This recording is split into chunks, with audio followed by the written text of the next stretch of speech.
Please welcome the founding members of the Board of Peace. The Minister of the Prime Minister's Court of the Kingdom of Bahrain.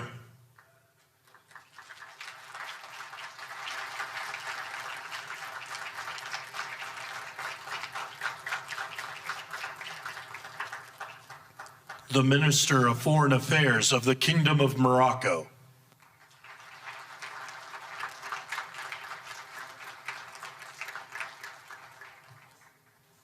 The President of the Argentine Republic.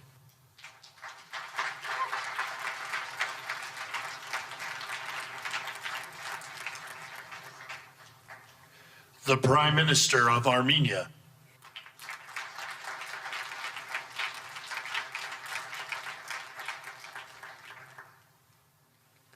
The President of the Republic of Azerbaijan.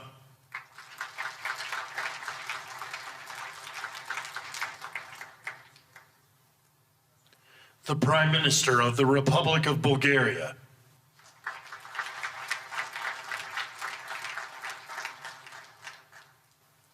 The Prime Minister of Hungary.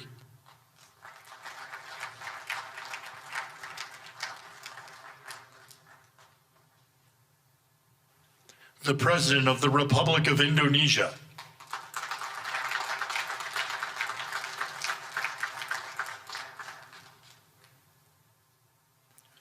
The Deputy Prime Minister and Minister of Foreign Affairs and expatriates of the Hashemite Kingdom of Jordan. The President of the Republic of Kazakhstan.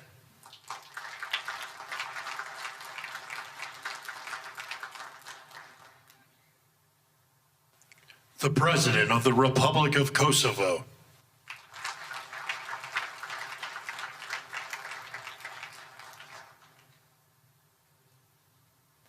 The Prime Minister of the Islamic Republic of Pakistan.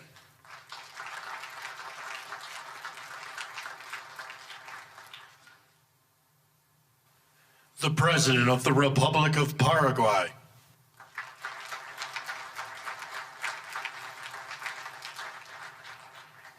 The Prime Minister and Minister of Foreign Affairs of the State of Qatar.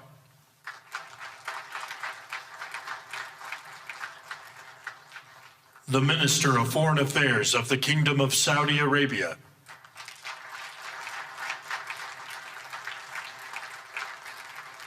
The Minister of Foreign Affairs of the Republic of Turkey.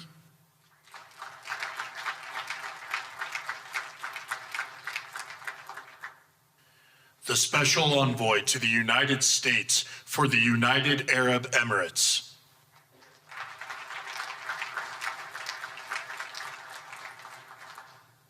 The President of the Republic of Uzbekistan.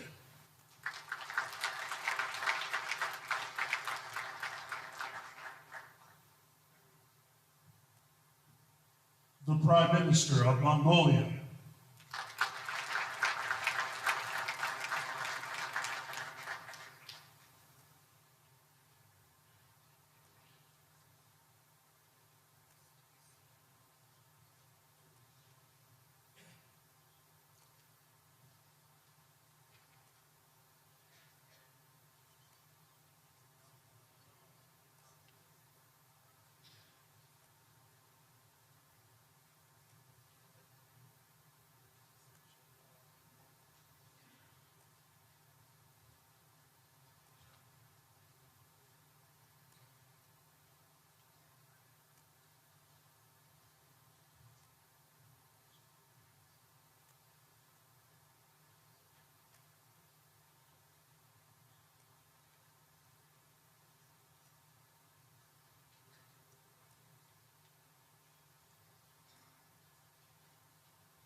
Please welcome the Chairman of the Board of Peace, the President of the United States of America, Donald J. Trump.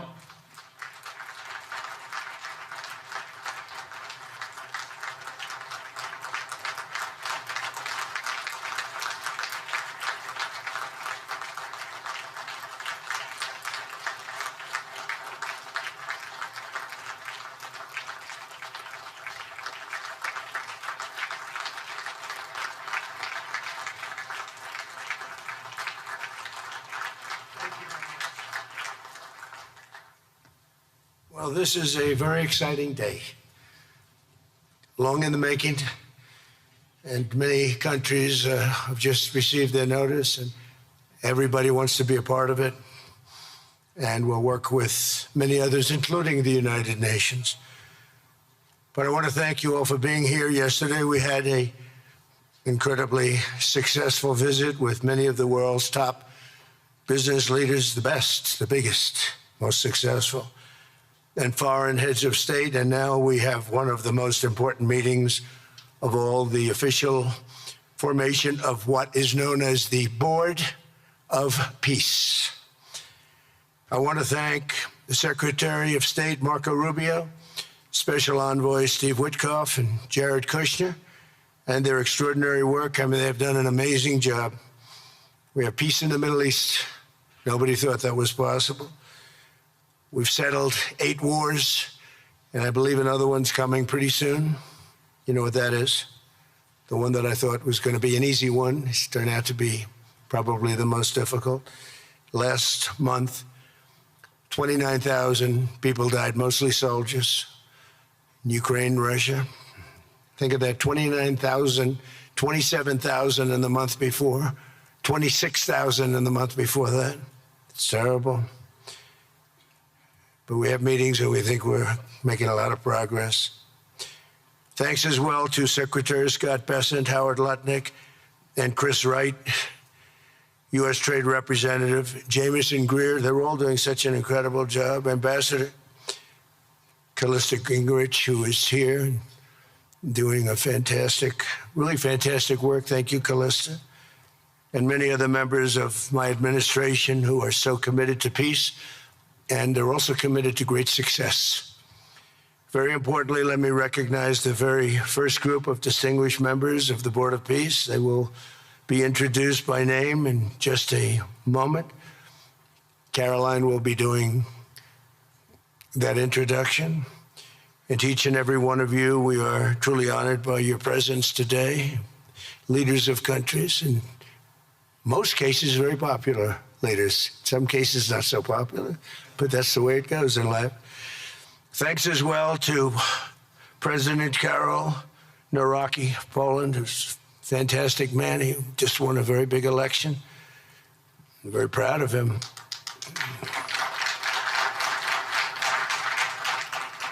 Amazing.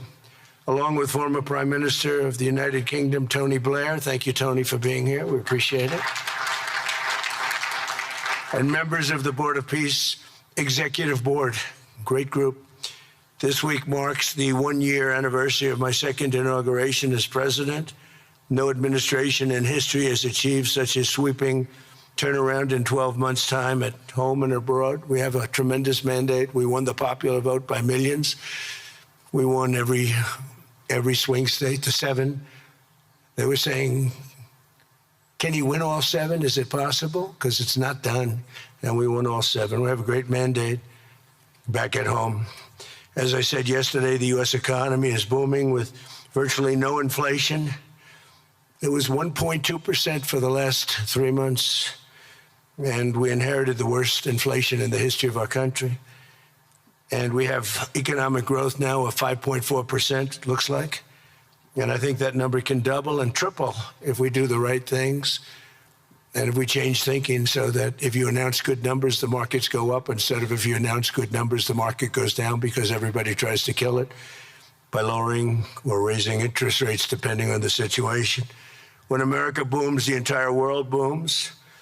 And we have secured commitments for over $18 trillion in new investment coming into our country, which is a record by many times over, not just by a little bit, by many times. There's no country ever in history that's gotten anywhere near that number. Slashed our trade deficit by 77%.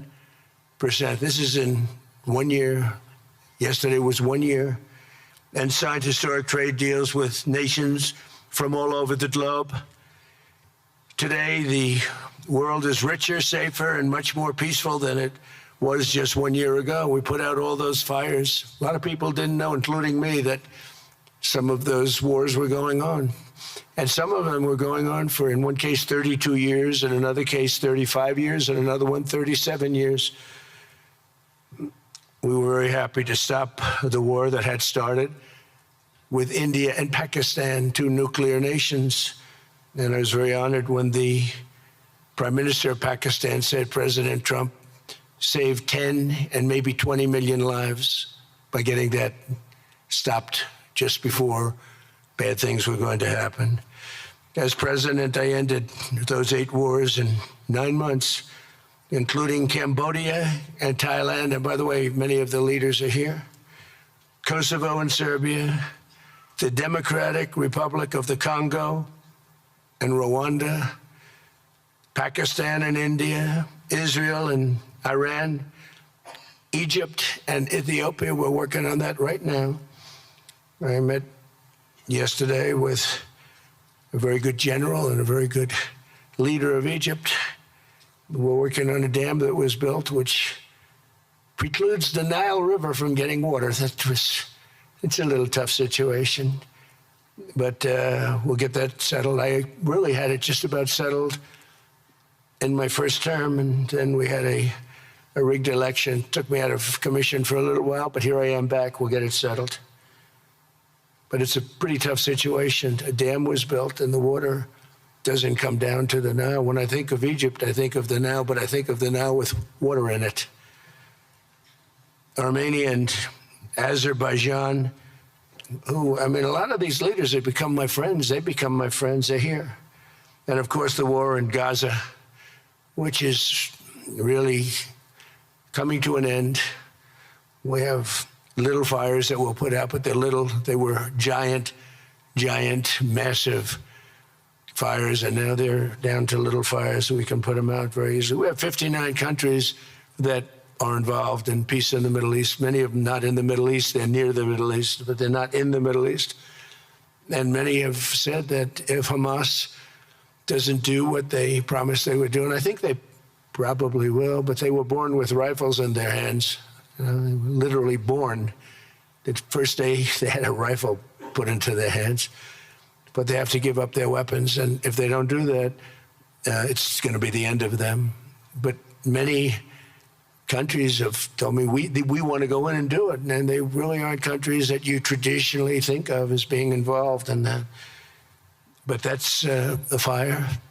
Hezbollah in Lebanon, we have to do something about that. But these are, I call them remnants. They're small remnants compared to what it was before. It was massive, large, powerful countries fighting each other.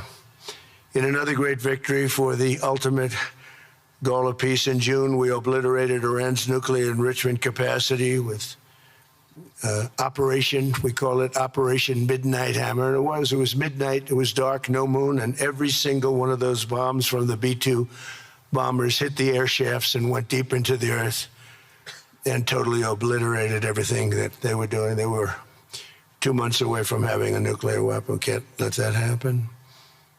And Iran does want to talk, and we'll talk. We've also hit ISIS in Syria, and very strongly, as you know. In my first administration, I took out al-Baghdadi, the founder of ISIS, and he was trying to start it up again because due to the tremendous talent of General Raisin Kane, as I call him, he wiped out ISIS in a period of 3 weeks in my first term. You know, we had a great first term, but the second term is, I think, blowing it away, actually. But we took out ISIS, and we had, it was gone, but during the Biden administration, it formed again a little bit. We hit it very hard in Syria. And Syria, by the way, I spoke with the president, is making a lot of progress, tremendous progress, actually. We're very happy about that. We took off all sanctions, which gives them a chance to breathe. And he is working very, very hard, and I think he's going to put it all together. So many things are happening, many good things. Threats to Europe and America, the Middle East, and other places are really calming down. It's a lot different than it was just 1 year ago. Just 1 year ago, the world was actually on fire. A lot of people didn't know it. And in Nigeria, we're annihilating terrorists who are killing Christians. We've hit them very hard. They've killed thousands and thousands of Christians. What's that all about? Much of this unprecedented success is possible because I rebuilt our military in my first term, and now we're making it even stronger. We have a budget of over $1 trillion this year, and next year we're going to $1.5 trillion. Our country's never done better economically. We're taking in numbers that we've never taken in, not only the fact that the investment is at 18 trillion plus, but our jobs numbers, everything is, I think, maybe better than ever before. I think you're going to see a lot of you are investing in our country. I think you're going to be extremely happy with your investments. I think you'll see numbers like you haven't seen before. I also secured commitments from virtually all NATO allies to increase their defense spending to 5% of GDP. Everybody but Spain. I don't know what's happening with Spain. Why would they not do that? They want a free ride, I guess, huh? Every country but Spain increased to 5%. I don't know why. We're going to have to talk to Spain. With America's renewed attention to security of the Western Hemisphere, I've stopped the invasion on our southern border and designated the drug cartels as foreign terrorist organizations. And you probably saw that we've virtually stopped almost 100% all drugs coming in by water. And now we're going to stop them on land. The land is easy. The water is tough. But that's down now. I heard it just last night. It was 97. Now it's 98.1%. And we're trying to figure out who are the 2% that are willing to get into those boats. I don't think they watch television or the news. But we've taken out almost 100% of all of the drugs coming into the United States by water. And now we'll, I think, very easily stop them on land. That's the easy part. We wanted to wait till the other was taken care of. And earlier this month, thanks to the unrivaled skill, power, and might of the U.S. military, we have the most powerful military in the world by far. We captured the outlaw dictator Nicolas Maduro, and the people of Venezuela are very happy about it. And we're having great relationships with the new leaders of Venezuela. The relationships have been good. We're opening up the country to our giant oil companies, and it's going very well. We've already taken out, think of this, 50 million barrels of oil, and a lot of that's going to go back to Venezuela. They'll do more income with us in a short period of time than they did in years, because as much oil as they have, and they have a lot, just about the most. After us, there's a couple of countries that are in that category, but we have the most, actually, and they're second between Venezuela and us. We have 62% of the world's oil, but they have very little production, so they'll have a lot of production. All the oil companies, we had meetings, you probably saw, all the oil companies want to go in. They want to go in immediately. They're already touring the sites. But our military was amazing. That strike was amazing. We had a second wave coming. We didn't need it. They said, no second wave. We don't want a second wave. The first wave was enough. And of course, we're working to end the horrible killing in Ukraine, a war that should never have happened and would have never happened if I were president. That was not going to happen. I used to speak to Vladimir Putin about Ukraine, and it was the apple of his eye, but he would never have ever done it. Said, you can't do that, Vladimir. As part of this historic record of major peace initiatives, today we're announcing more details regarding the Board of Peace, so important.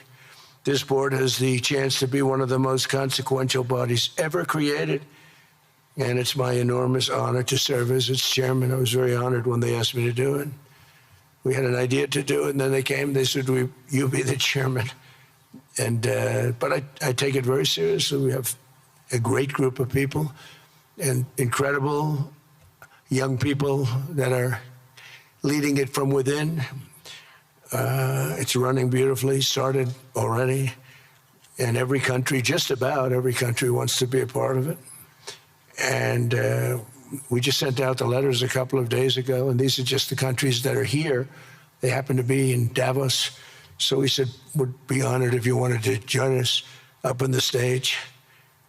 And it's really great. They're friends of mine. I think, let me see. Yeah, every one of them is a friend of mine. A couple I like, a couple I don't like. No, I like, actually, this group, I like every single one of them. Can you believe it? Usually I have about 2 or 3 that I can't stand. Usually I have 2 or 3 that I don't like. I don't find them up here. I like every one of these people. No, they're great people. They're great leaders. And the Board of Peace is composed of leaders, the top leaders in the world, actually. Last October, we released a plan for the permanent end to the conflict in Gaza, and I'm pleased to say that our vision was unanimously adopted by the United Nations Security Council late last year. Under phase 1 of this plan, we have painstakingly maintained that Gaza, and we're going to have it very strongly, and it's what we have, maintained the Gaza ceasefire, delivered record levels of humanitarian aid. We've given aid. You know, you used to hear all the people were starving, and it was terrible. Now you don't hear that anymore. We've delivered record levels of humanitarian aid. I want to thank the United States, but I want to thank some of the countries that are sitting right up here, because they've sent great aid also in the form of money, where we go out and purchase food, and you don't hear those stories anymore with people starving. And secured the release of all 20, we secured the release of all 20 living hostages. Now, I want to thank Steve Witkoff and Jared and everybody for working so hard. They worked so hard, but there were 20 remaining living hostages. Now, we got hundreds out, but the last 20, I said, boy, that's going to be a tough one. And I said that a year before, and it was a tough one, but we got them. Got all 20, every one of them. And we had also about 28 that were dead, but the parents wanted them just as though they were living, just as much. Some cases it almost seemed more. It was amazing, actually, the love but their boy had been killed. In just about all cases, young men. Their boy had been killed, and they wanted the body of their boy, and it looked like it couldn't be done. And with the exception of one, and we're close on the track of that, we've got them all, every single one of them, which is amazing. It's a rough job. That was a rough job. And I've been very clear that Hamas must return that last remaining deceased hostage as well, and that will be the full commitment. And then we get on to other things, and we're committed to ensuring Gaza is demilitarized, properly governed, and beautifully rebuilt. It's going to be a great plan, and that's where the Board of Peace really started. And I think we can spread out to other things as we succeed with Gaza. We're going to be very successful in Gaza.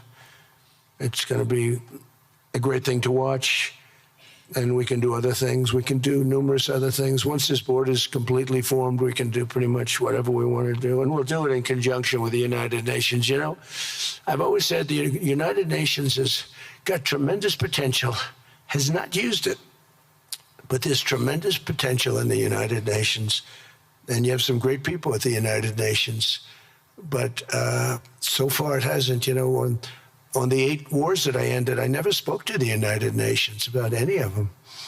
And you would think that I should have. You would think they could have done those 8 wars, but they couldn't have. And they tried, I guess, in some of them, but they didn't try hard enough. But there's tremendous potential with the United Nations. And I think the combination of the Board of Peace with the kind of people we have here, coupled with the United Nations, can be, you know, something very, very unique for the world. It's for the world. This isn't United States. This is for the world.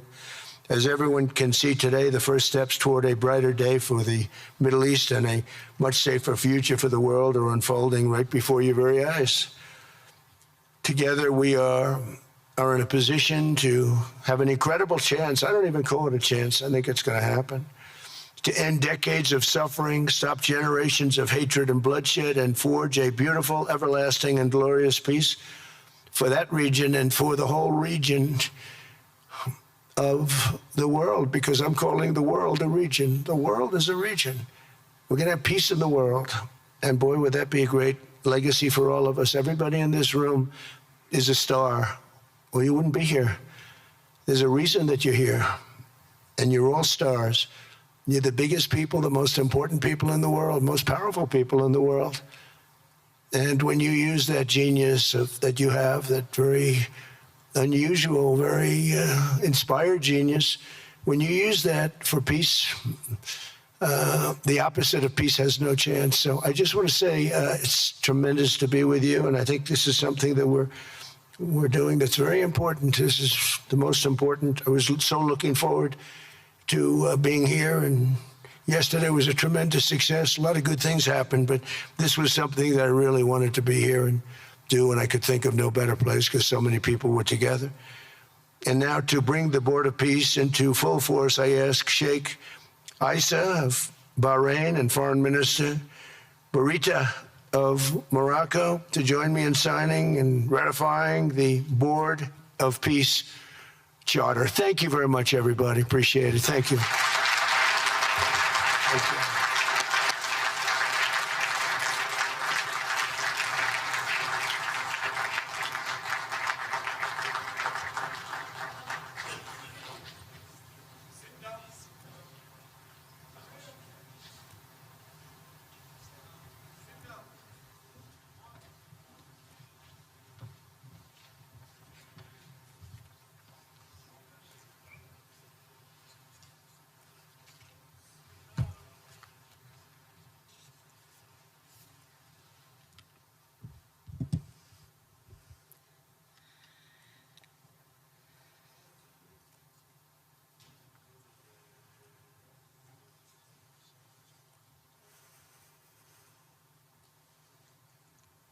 Okay.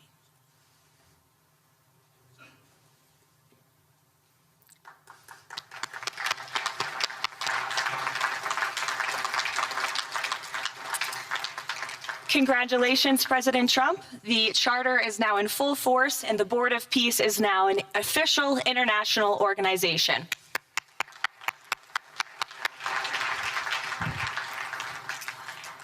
We will now continue the signing ceremonies, beginning with the President of Argentina and the Prime Minister of Armenia.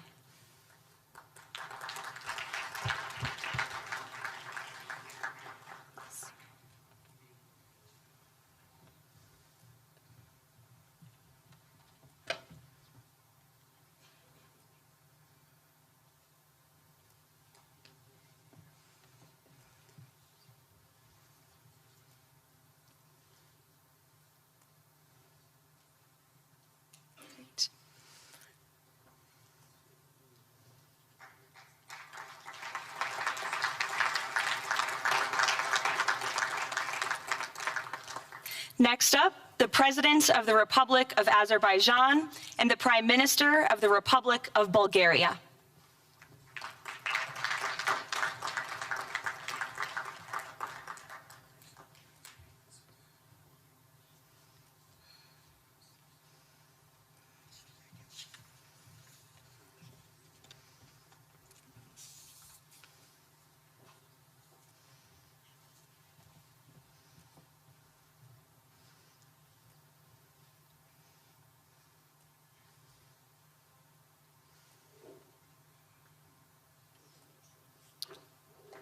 Thank you.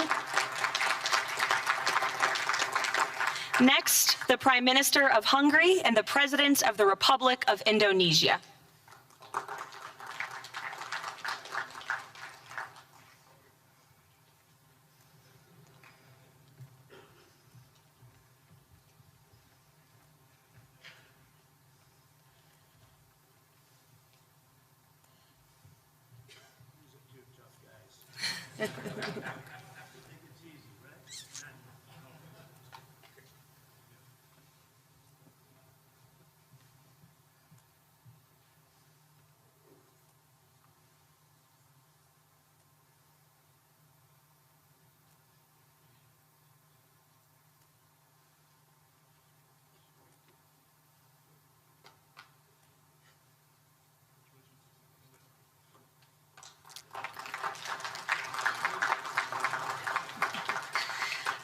Next, the Deputy Prime Minister of the Kingdom of Jordan and the President of the Republic of Kazakhstan.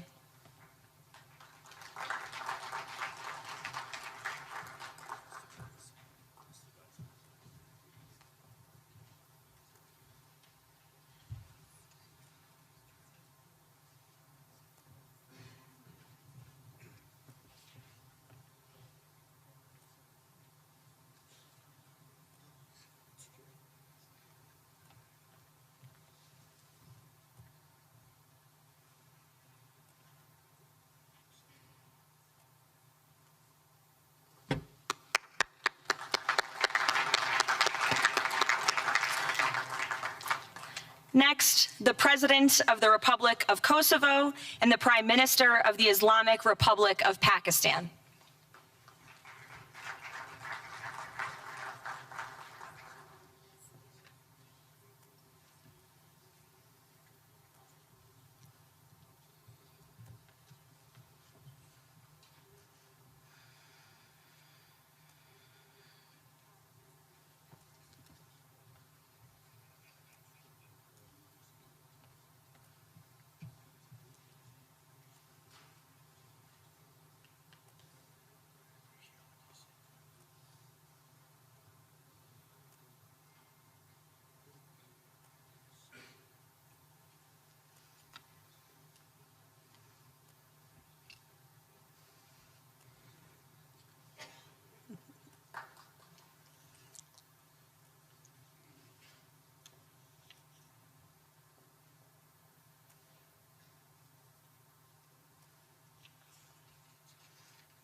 That's it.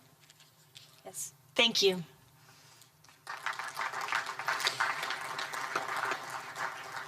Next, the President of the Republic of Paraguay and the Prime Minister of the State of Qatar.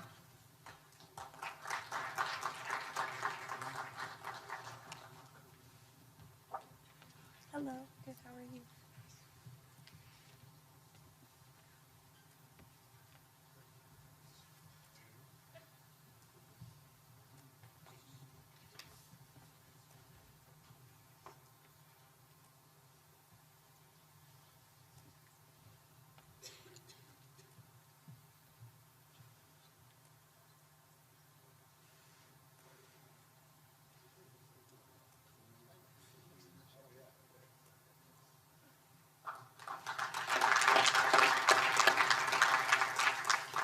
Next, the Minister of Foreign Affairs of the Kingdom of Saudi Arabia and the Minister of Foreign Affairs of the Republic of Turkey.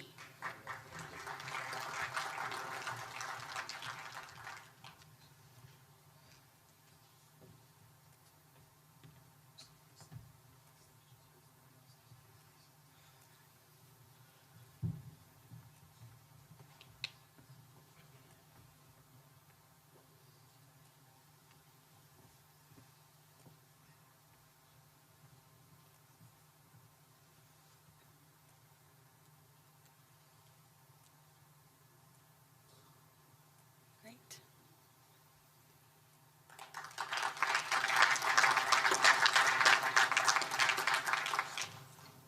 Next, the Chairman of the Executive Authority Affairs of the UAE and the President of the Republic of Uzbekistan.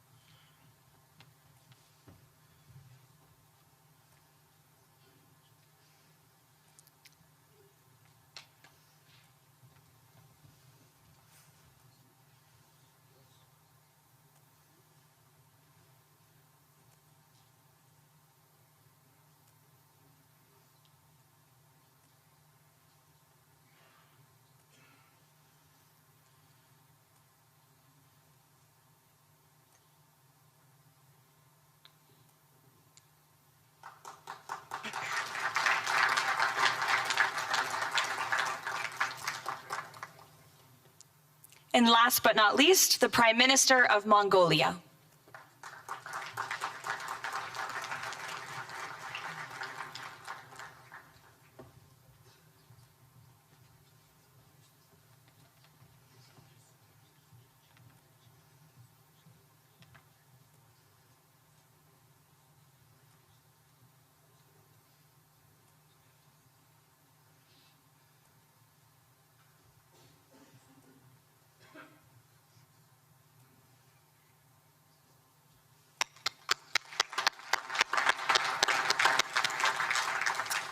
Congratulations, everyone. This concludes the signing ceremony.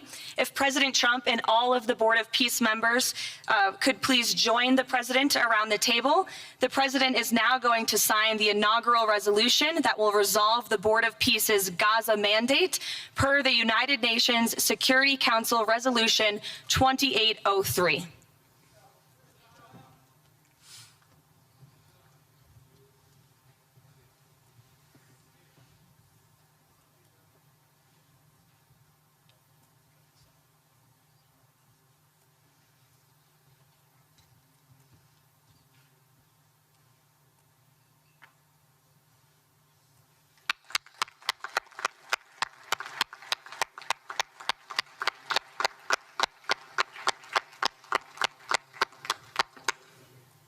Congratulations.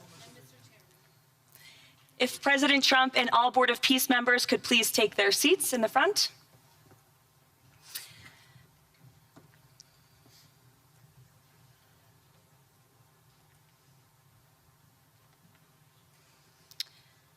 Now it is my honor to introduce the United States Secretary of State Marco Rubio, who will speak about President Trump and his accomplishments. Without further ado, Secretary Rubio.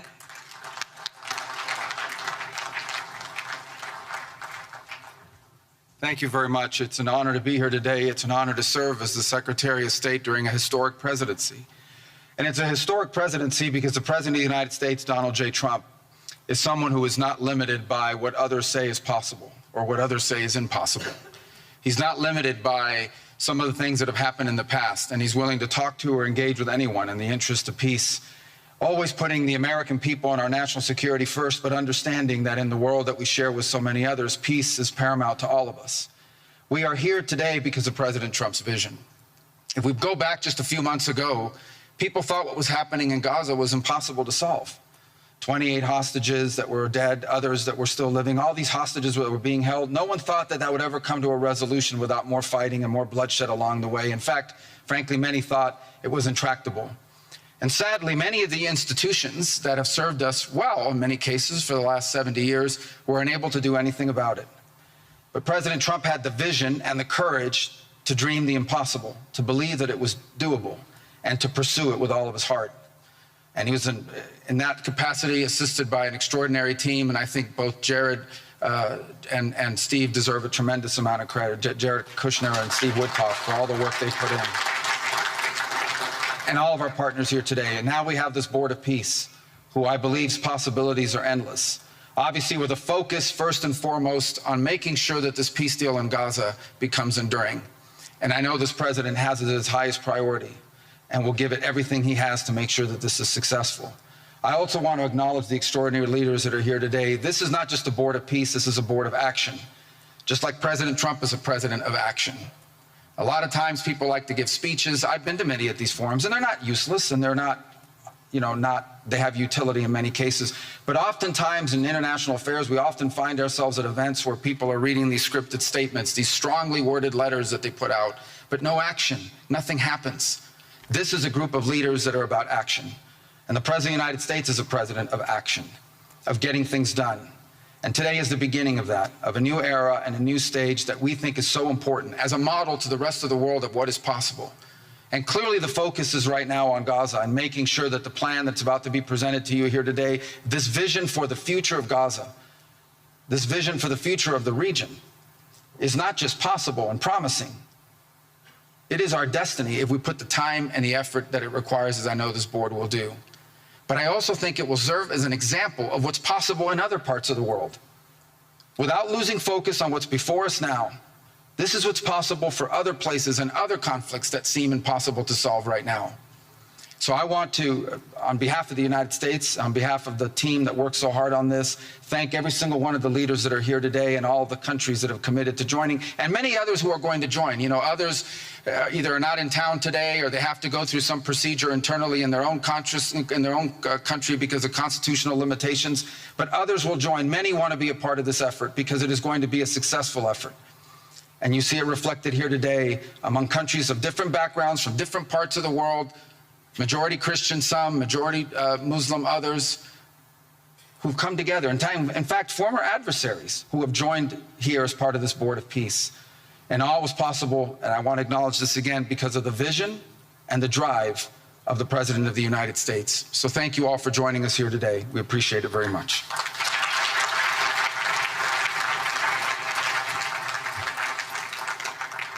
Thank you, Secretary Rubio. Please, if you could now turn your attention to the screens for a video message from the head of the National Committee for the Administration of Gaza, Dr. Ali Shaith.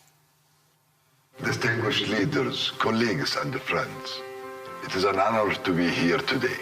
I want to start by thanking President Donald J. Trump and his administration for their intensive efforts to advance peace in the whole region. I also thank Egyptian President Abdel Fattah al-Sisi, Qatar, and Turkey as mediators, the Palestinian Authority, and members of the United Nations Security Council for welcoming the comprehensive peace plan.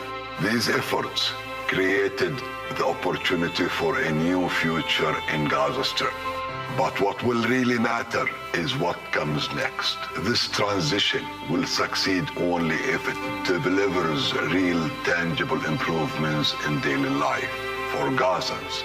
As Chief Commissioner of the National Committee for the Administration of Gaza, it's my responsibility to turn this moment into action, to restore order, to rebuild institutions, and to create a future for the people of Gaza defined by opportunity and dignity, under the principle of one authority, one law, and one weapon. As a first step, I am pleased to announce the Rafah crossing will open next week in both directions. For Palestinians in Gaza, Rafah is more than a gate. It is a lifeline and symbol of opportunity. Opening Rafah signals that Gaza is no longer closed to the future and to the war. I want to be clear, there is much more work ahead, and none of it is easy. The road forward will involve difficult decisions and setbacks, but this is a real step, and it marks a new direction. Now, I would like to address the people of Gaza. من أرض الكنانة أتوجه الآن بكلمتي إلى أبناء شعبنا الصامد الصابر في قطاع غزة. لقد صمدتم وحافظتم على أسركم وأرضكم خلال سنوات عصيبة هجاف صبرت أعماقكم وكل الحدود. إن صمودكم الأسطوري له أعظم ما قدمت. Your legendary steadfastness is the foundation upon which we will build our future together. This moment is not for looking back, but for moving forward toward a prosperous and bright future. A future where our children grow up without fear or anxiety, where work is rewarded, schools are opened, and daily life regains its stability and security. The coming stage requires the concerted efforts of everyone. But you will not face it alone. Your voices have weight, your actions have impact, and your commitment to peace and the rebuilding of your communities will define the futures of the new Gaza Strip. Step by step, with discipline and determination, we will build a capable Gaza, capable of self-reliance, and we will build it into a center for freedom, opportunity, and peace. اليوم أسأل الأسرة الدولية ليس فقط أن تدعم هذه أسأل by our actions, hold us to clear standards and stand with the people of Gaza as we take this responsibility for our future. Thank you, ladies and gentlemen.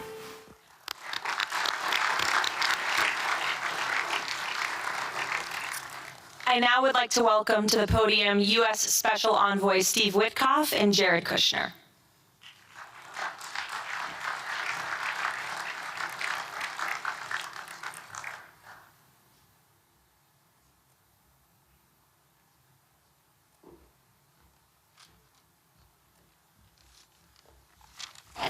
Thank you, everyone, and welcome here. This is really my honor to be up here speaking. I remember when the president asked Jared, and of course our great Secretary of State, to work on something that the world thought was impossible and unattainable. But the President, on this peace deal for Gaza, as on all other deals we work on his behalf, said we had to try. And of course we were inspired by that. We have achieved a peace deal in Gaza. We have brought the hostages home, all of the bodies except for one, and we will bring that body home too.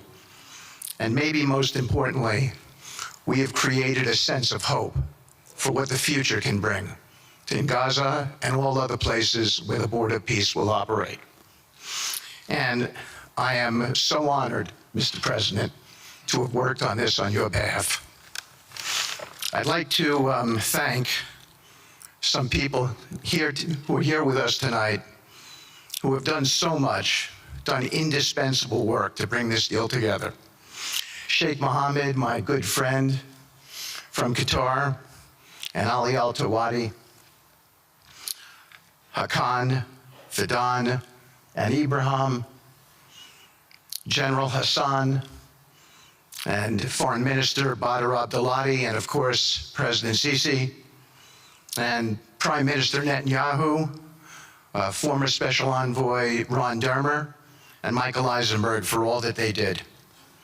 I would also like to thank our core working group and members of the Board of Peace who have been working nonstop on behalf of this incredible, noble effort, around the clock for months on end, sacrificing time with their families and their own personal lives because they believe in the mission and the vision that the President has set out for us.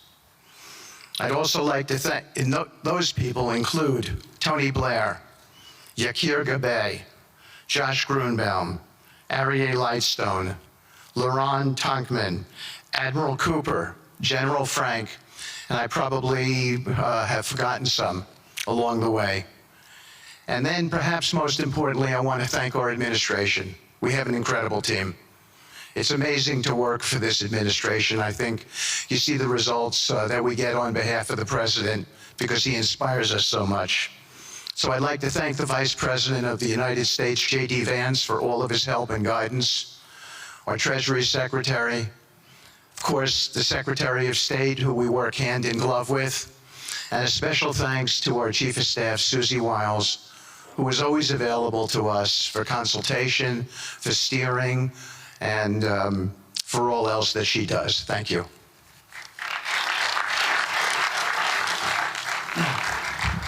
Thank you, Steve. And I have to say, one of the great honors for me of being able to work on this has been working with Steve, who really is as brilliant as he is. His heart is tremendous. It's a lot of fun to be with. And even in some of these, very difficult moments where we didn't think things were happening, working together really was an amazing treat. I'm going to go now today just through a couple quick slides just to show you the progress that's been made in the last couple months. It was just over 100 days ago that we got the final deal done, and everyone was celebrating and joyous about the hostages coming home and the end to this long war that nobody thought was possible. And Steve and I were panicking, saying, what do we do next? How do you implement peace? And as you guys know, peace is a different deal than a business deal because you're changing a mindset. And in Israel, there was 2 years of very intense war. For the people in Gaza, there was more than just 2 years of war. They had 20 years of hopelessness being ruled by a terrorist organization. For the people in the Middle East, their hearts were pulled by this. And throughout the entire world, it really was weighing on us. And so we needed to think about, what do we do next? How do we change the habits? How do we change the behaviors? And we really got to work right away. And the team that Steve thanked, including the White House team and the team of volunteers, it's really been an incredible effort, very entrepreneurial, and we really did it in the way. I've been working now with President Trump for 10 years on politics, and what continues to amaze me is that he always takes a first principles approach and says, what's the most optimal outcome? Aim for that. Whereas politicians are always focused on the downside or what could go wrong or how to make it a little bit better. He always says, aim for the best possible and do your best to get there. And if everyone thinks it's impossible, that's even more reason why you should aim for it. And so really thank you for the leadership and the inspiration for doing this. And I think you'll see today we've achieved more than thought was possible. And our ambition is still to go for something, I think, better than most people think is possible as well. So let's see if these things work. They never usually work. Good. So quickly, I'll go through this 2-year war, 90,000 tons of munitions. There's over 60 million tons of rubble there, and tens of thousands of fatalities. Through the ceasefire, we were able to get to the 20-point plan, ceasefire, release of hostages. Getting the UN resolution passed was a huge, huge effort, really thanks to Mike Waltz and the whole team there. They did an incredible job. And we then, with the help of the UN, we've worked very, very well with them. This is why you need a new organization like the Board of Peace to work with the UN. I want to thank Tom Fletcher, did an incredible job of really getting it going. We've done historic humanitarian aid.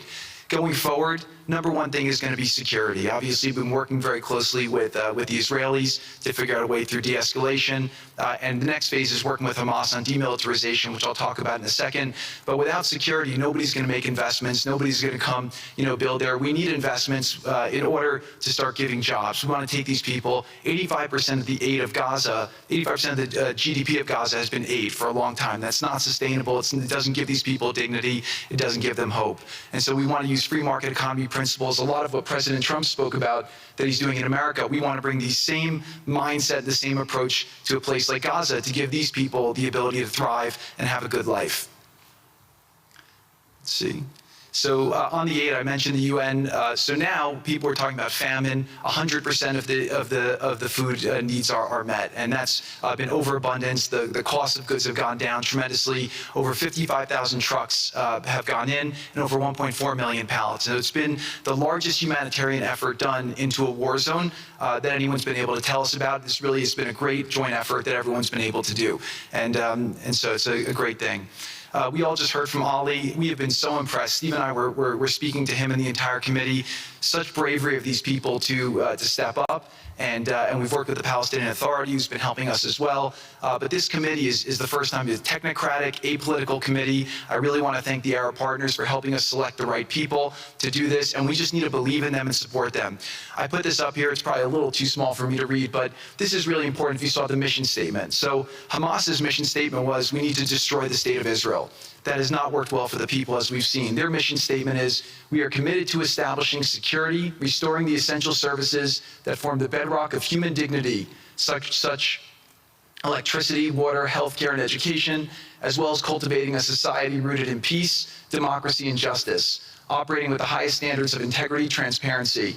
So these are the basic things. Their goal is to have peace and to help their people, which is an obvious mission statement for a government, but actually fairly novel for Gaza.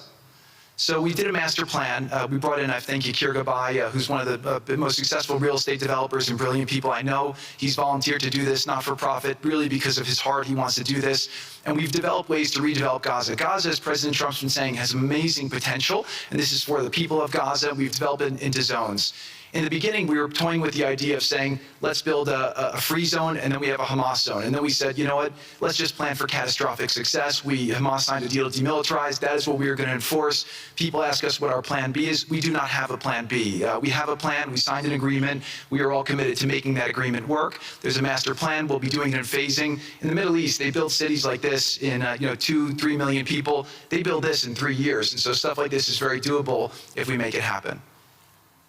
Rafah will start with. This will show a lot of workforce housing. We think this could be done in 2-3 years. We've already started removing the rubble and doing some of the demolition. And then New Gaza. It could be a hope, it could be a destination, have a lot of industry, and really be a place that the people there can thrive, have great employment. Once this starts going, we think there should be 100% full employment and opportunity for everybody there.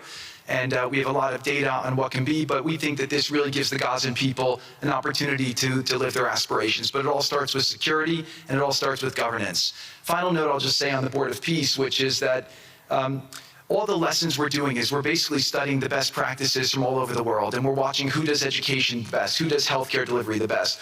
All of these things it's not secret IP. All this is IP that the Board of Peace is going to make public, and we want to encourage all the countries to be able to follow these best practices. A lot of the things that President Trump is doing in America, if they're working, we should all be copying them. If we find what's working in other countries, we should be copying them too. And so what the Board of Peace will have the ability to do if we're successful with Gaza is really show how do you do peace implementation, which is something that when we got this deal done, we didn't really find too much expertise or know-how on how to do it. So as we're creating this system, hopefully it's something that we can just document these learnings and make them available to all else who want to use them in the future. So demilitarization, this is something we're starting now. We have a new government in Gaza. This government will be working with Hamas on the demilitarization to really take the principles that were agreed to in the document to the next phase, and hopefully that will be successful. Without that, we can't rebuild. So if Hamas does not demilitarize, that will be what holds back Gaza and the people of Gaza from achieving their aspiration, and that's very important. So the next 100 days, we're going to continue to just be heads down and focused on making sure this is implemented. We continue to be focused on humanitarian aid, humanitarian shelter, but then creating the conditions to move forward. So thank you. Final point I'll just make is this is really only possible because of the work of so many people and President Trump's great leadership. But a lot of you have been asking, how can we help? So the countries have all been incredibly generous. We'll be doing the first conference where we'll announce a lot of the contributions that will be made in a couple weeks in Washington. From the private sector, there'll be amazing investment opportunities. I know it's a little risky to be investing in a place like this, but we need you to come, take faith, invest in the people, try to be a part of it. And then finally, I'll just talk to people on the media and on the social media, which is, this deal only happened because we worked with Israel, we worked with Turkey, we worked with Qatar, we worked with Saudi, we worked with Egypt. I mean, everyone worked together. We worked with UAE. We all worked together to make this happen. I see a lot of people trying to escalate, criticizing Israel or Israelis criticizing Turkey or Qatar. Just calm down for 30 days. I think that the war's over. Let's do our best to try working together. Our goal here is peace between Israel and the Palestinian people. Everyone wants to live peacefully. Everyone wants to live with dignity. Let's put our efforts towards promoting those who are doing the work to build this up, like Ali and his committee. Let's focus on the positive stories, and let's just calm down, turn a new chapter, and if we believe that peace is possible, then peace really can be possible. So we're going to continue to work every day. We need all of your help to do it. And again, I just really want to thank President Trump for his leadership in doing this. This would not have been possible without your commitment to this. Everyone thought it was impossible to end this war. You never gave up. You never stopped. Every time there was a setback, you told us to try harder. You gave us different ideas. And we've made several impossible things happen just in Gaza to date. No reason why we shouldn't be able to make even more impossible things happen. So really thank you for your amazing leadership.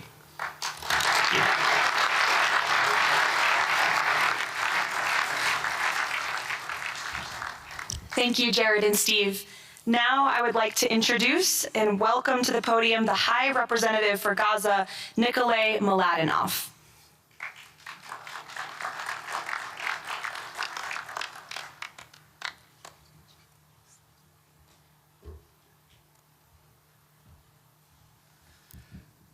Mr. President, it's a great honor and a massive responsibility for me, for my team, for all of us to be here with you to begin this journey.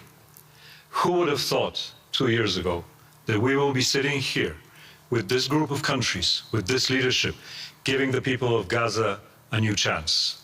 Who would have thought that last Friday I would be sitting, Mr. President, in Cairo with an amazing group of Palestinian technocrats, people who you don't see on the news, people who are not media personalities, but who are experts, who are committed to giving their people a chance in life. And this is what this is all about. For too long, Gazans, Palestinians, and Israelis have lived with conflict, with death, with destruction. Now, the page turns. And whether that page turns successfully really depends on all of us. We have the ingredients for it. We have the leadership of the United States and President Trump. We have a great group of countries joining the Board of Peace and more to come. We have a fantastic Palestinian team on the ground, and we must make it work. Our partnerships are there, our plans are in place, and we need your support. And finally, I look to all of you who are in this room and who are watching this meeting from their screens at home or in their offices. Please put away your talking points for a minute. Please put away your fears. Please put away your concerns. Please stop listening to the rumors and to the gossip. Focus on what we have to do today, because the future of 2 million Palestinians is at stake, and if we give them a chance, we will do more than that. We will create opportunities for 1 billion people who live in the Middle East and beyond, and who are responsible, also who want to see transformation and a chance in life for the future. So please join us on this journey, join the Board of Peace, and join us in supporting this excellent initiative. And thank you again, President Trump and the United States, for taking this decisive leadership forward.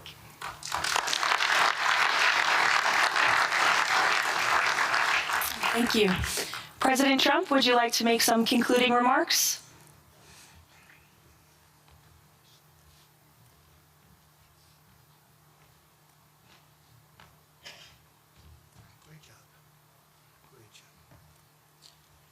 Well, I just want to tell you it's all happening. And one of the first things I said when we really got involved in this project, and it's a big one, but it's very doable, I said to Jared and Steve and some of the other folks, including Larry Fink, and congratulations on the great success. The two of you have done a fantastic job. This is bigger and better than ever. We usurped some of your time for a very important reason, and you understand that better than anybody, and we appreciate that you're here very much. Thank you both very much. But I said that, this is a great location. It all begins, see, I'm a real estate person at heart, and it's all about location. And I said, look at this location on the sea. Look at this beautiful piece of property, what it could be for so many people. It'll be so great. People that are living so poorly are going to be living so well. But it all began with a location. That's the vision. Then look out on the waters, and very few places are like it. So we put together a team that's outstanding, a team that's done it before, a team that I think has done tougher jobs, if you want to know the truth. We've done some tough jobs. And we continue to, as far as the United States is concerned, we're behind it. And the United States has never been stronger, never been bigger, better. It's doing really well. You see that, building thousands of businesses, plants, factories all over the United States are right now under construction. Nobody's ever seen anything like it. And this is just an honor to be involved with this, and to be involved with the great people in this room and the great leaders that are sitting on stage. We thank you very much. And we have many others that have signed up, and they all want to be members of the Board of Peace, because it really will be important. This is not going to be a waste of time. We waste so much time on things that never happen. This will happen, and it's already happening. Thank you very much, everybody. It's a great honor to be with you. Thank you. Thank you.